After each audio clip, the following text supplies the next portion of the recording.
ঢাকা মহানগর উত্তর আওয়ামী লীগের সাংস্কৃতিক বিষয়ক সম্পাদক আনোয়ারা বেগমকে আটকে রেখে পুলিশের হাতে তুলে দিয়েছেন জনতা। সন্ধ্যায় রাজধানীর কাকরাইলে কার হাউস থেকে তাকে আটক করে জনতা। তার বিরুদ্ধে যাত্রাবাড়ী ও উত্তরা পূর্ব থানায় একাধিক হত্যা মামলা রয়েছে বলে দাবি করেন তারা। খবর পেয়ে তাকে রমনা মডেল থানায় নিয়ে আসে পুলিশ। তার বিরুদ্ধে থাকা অভিযোগ তদন্ত করে পরে ব্যবস্থা নেওয়া হবে বলে জানান রমনা ডিসি মাসুদ আলম।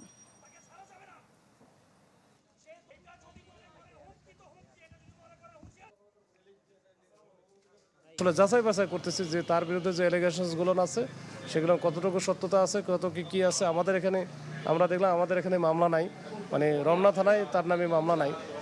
তো সিডিএমএসে যেগুলো সার্চ দিয়ে আমরা দেখতেছি, ওটাও ভেরিফাই করতেছি।